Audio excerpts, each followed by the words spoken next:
ज्ञान जन्मिन्छ विज्ञानको सिकाइमा खोजमा छ भन्ने गरिन्छ नि सिप ज्ञान र साझेदारी तब जन्मिन्छ जब जीवन कक्षासँग गएर सम्मिलिन्छ जीवन जब जन्मिन्छ जब कक्षाको सिकाइ जीवनसँग गएर सम्मिलिन्छ। धन्यवाद कार्यक्रम सञ्चालकज्यू, यस सभाका सभाध्यक्ष, विशिष्ट अतिथि, प्रमुख अतिथि तथा यहाँ उपस्थित शिक्षक गुरुहरू र यहाँ उपस्थित प्रतियोगी तथा अप्रतियोगी महानुभावहरू।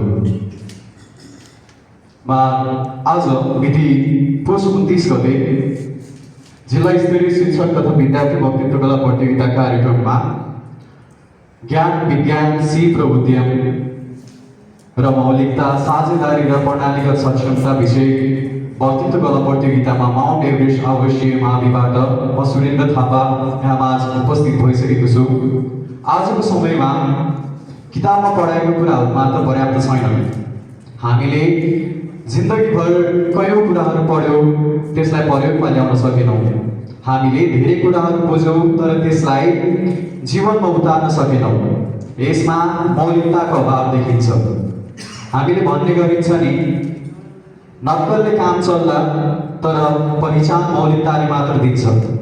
जति पनि हामीले पढेको कुरा छ, सिकेको कुरा छ, त्यसलाई जीवनमा उतार्नलाई हामीलाई सिप चाहिन्छ, त्यसलाई बुझ्नलाई विज्ञान चाहिन्छ र त्योबाट पहिचान बनाउनका लागि हामीलाई चाहिन्छ मौलिकता। म उदाहरण दिन चाहे टेस्ला कम्पनीको इलन मस्क, जो उनका फाउन्डर छन् इलन मस्क, जब डिजल इन्जिनहरू गाडीहरूको होडमा उनले फर्स्ट टाइम इलेक्ट्रिक मोटरबाट गाडीको स्थापना गरे। सुरुमा उनका साथमा कोही अरू नभए पनि उनले आफ्नो स्टार्टबाट आफ्नै मौलिकता, आफ्नै नवप्रवर्तनबाट आफ्नो नाम बनाउन सके, किनकि उसँग मौलिकता थियो र आफ्नो पहिचान बनाएर छोडेर आज हामीले मार्केट भ्यालुको हिसाबले हेर्यो भने टेस्ला तपाईँको $1 ट्रिलियन भ्यालुएसनको पहिलो कम्पनी हो। विज्ञानले के गर्छ त? विज्ञानले हामी सबैमा प्रश्न सोध्ने बानीको विकास गराउँछ। जब कुनै पनि बच्चा सानो हुन्छ उसमा प्रश्न सोध्ने बानी एकदम बढी हुन्छ। उसले हरेक कुरालाई प्रश्नको हिसाबले सोध्छ, यो कसरी भयो, किन भयो, कहाँ भयो। यसबाट हामीलाई ज्ञान प्राप्त हुन्छ। तर ज्ञान र सिपको संयोग भएन भने त्योबाट उद्यम हुन सक्दैन। सिप भनेको के हो त? सिप कुनै पनि कामलाई पुरा गर्न सक्ने क्षमता मात्र नभएर सिप भनेको समस्यालाई समाधान गर्ने एउटा आत्मविश्वास सिप हो। यदि हामीले सिप र ज्ञानलाई मात्र जोड्न सक्यो भने त्यति बेला मात्र उद्यमता जन्मिन सक्छ, नत्र भने सक्दैन। यहाँ काम खोज्ने धेरै छन्, काम सिर्जना गर्ने कमी छ। उद्यम केवल एउटा व्यापार होइन।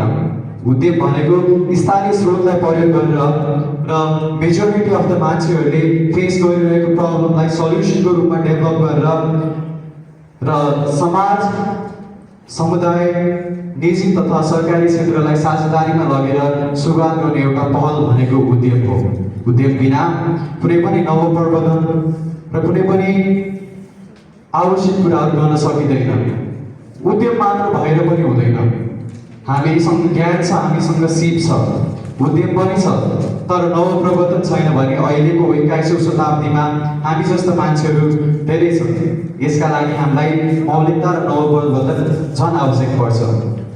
कहिले पनि दीर्घकालीन परिवर्तन एक्लो प्रयासले हुन सम्भव हुँदैन। हामीले एक हातले ताली बजाउन सकिँदैन, त्यसै गरी नै एक्लै दिगो परिवर्तन गर्न सकिँदैन। यसका लागि हाम्रो वरिपरि भएको विद्यालय, समुदाय, निजी क्षेत्र, सरकारी क्षेत्र सबैको साझेदारी र एउटा स्वच्छ प्रणालीगत सिस्टमबाट मात्र हामीले अगाडि बढ्न सक्यो भने हामीले चाहेको कुरा, सोचेको कुरा पुरा गर्न सकिन्छ। यही भनेको प्रणालीगत सक्षमता हो। हामीले भन्ने गरिन्छ विद्यार्थी भोलिको खम्बा हो, विद्यार्थी भोलिको नवप्रवर्तन गर्ने व्यक्ति हो। यदि विद्यार्थीलाई आज गल्ती गर्न नदिने हो भने, यदि उहाँहरूलाई आज लड्न नदिने हो भने, लडेर पनि फेरि उठ्न नदियो भने भोलिको परिवर्तन कसले गर्न सक्छ? भोलिको नवसृजनशील समाज कसले निर्माण गर्न सक्छ? यसका लागि हामीले पनि म यहाँ एउटा थट सम्झिन चाहे।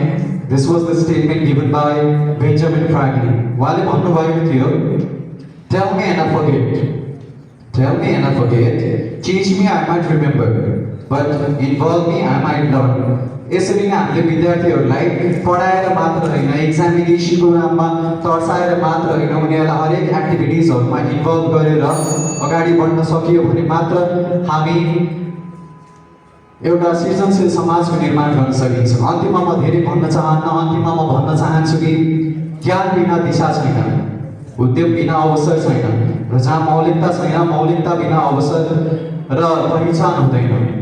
र हामी ज्ञान, विज्ञान, सिप र मौलिकतालाई साझेदारीमा मात्र लगेर गयो भने भोलिको हामीले सुनौलो भविष्य निर्माण गर्न सक्छौँ र समाज, देश र विश्वले नै काजुली फेर्नेछ। यही भन्दै स्टेजबाट बिदा हुन्छु। हस्, धन्यवाद।